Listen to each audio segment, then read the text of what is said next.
So guys, pauwi na ako. Yan, medyo cloudy na ang kalangitan. Mahaba yung nilakad namin, 3 kilometers paakyat sa bundok. Talaga napakaganda ng view.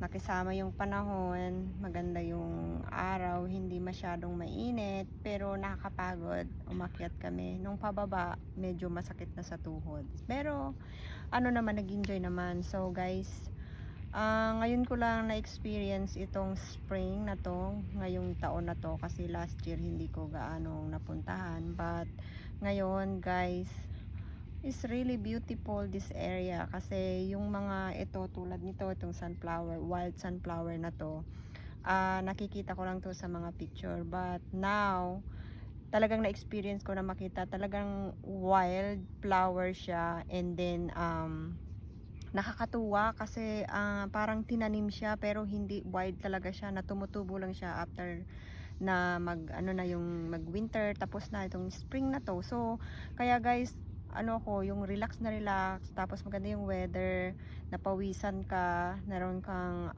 fresh air, at tapos yung lugar guys, ito napakaganda nito. Dati kasi ito volcano yan, nag-eruption yan. So pero that is past century pa. So kaya guys, gusto ko lang i-share sa inyo yung mga lugar na napupuntahan ko dati. Ganyan ang ginagawa ko, pero syempre winter, kapag snow, konti lang ang napupuntahan ko kasi super lamig. But pag summer, mas gusto ko yung magala para ma-experience like yung adventure, tapos mapuntahan yung mga lugar na gusto ko, na nakikita ko lang sila lagi sa TV, nakikita ko lang lagi sa picture, yung mga capture. So eto guys, isi-share ko sa inyo. Meron ako mga bagong contents, at ngayon ang mga content ko ay mga sunflower, wild sunflower. So guys, yes, so follow more sa mga video ko na susunod, at sa mga isi-share ko sa inyo, especially yung mga picture. So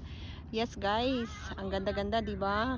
Wildflower yan, ipo-focus natin para at least makita ninyo. So thank you so much, bye bye, enjoy. Yan, magagaling sila doon, maraming pumupunta doon, talaga napakaganda ng peak point view. Alright, bye bye.